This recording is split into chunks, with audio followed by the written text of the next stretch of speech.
By now, you're probably familiar with mRNA vaccines. They're the ones most commonly used in the US against COVID. But scientists think this technology can do a lot more, like target a disease you may have heard of too, Lyme disease, which is spread by ticks. Some have called it a silent epidemic, one that's been growing. Between 2018 and 2019 alone, the number of cases went up about 4%. Let's take a close look at how this new experimental shot works and why it could be a game changer if it gets approved for humans. Each year, about 30,000 cases of Lyme disease are reported to the CDC, but the actual number may be as high as nearly 500,000. To understand what those numbers mean for patients, I called up Brian Fallon, a Lyme disease expert at Columbia University. If you don't catch it, detect it early, it can lead to a variety of serious problems. It could lead to neurological problems such as meningitis, facial palsy, chronic cognitive problems.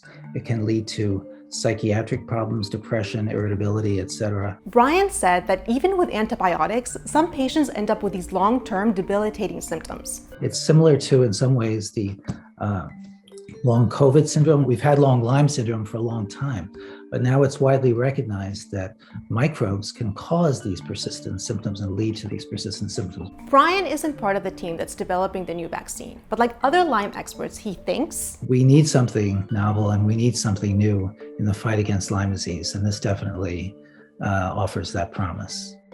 mRNA isn't the only thing that makes the vaccine novel. Most vaccines help the body attack a pathogen that causes the disease. For COVID, that's SARS-CoV-2. An mRNA vaccine, like the one against COVID, ferries orders, an mRNA molecule, into our cells. Those mRNA instructions are for making a harmless version of the virus's spike protein. Our cells then make that protein, which spurs the immune system to build up defenses against it and the virus.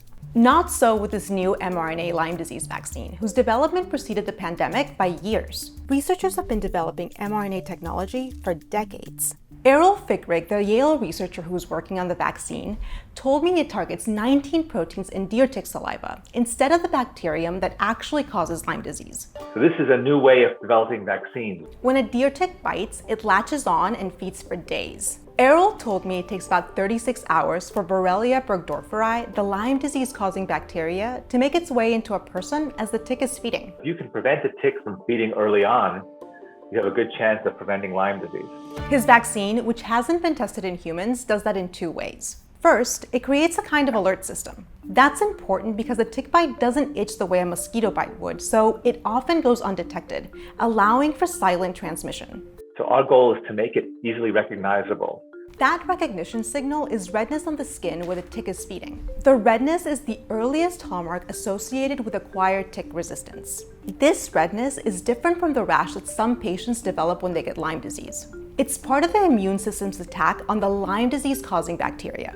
Guinea pigs immunized with Errol's 3-dose mRNA vaccine and then bitten by deer ticks 2 weeks after their last dose developed this immune-driven redness. As you can see here, it appeared about 18 hours after the ticks latched on. Errol said that if people react similarly to the vaccine, they'd be more likely to notice they've been bitten, and they could immediately remove the tick before the bacteria it was carrying had a chance to infect them. But even if a person missed that red alert, the vaccine could still help fend off ticks and Lyme disease transmission. That's because the immune response it produces against tick saliva helps stop the ticks from feeding. Just like you eating a meal that was too hot or a drink that was too hot. Ticks that latched on to vaccinated guinea pigs ate less, and they fell off their host sooner. All this amounted to protection from infection with the bacteria that causes Lyme disease. None of the researchers' 16 vaccinated guinea pigs tested positive for the bacteria after they were bitten, whereas nearly half of the unvaccinated ones did.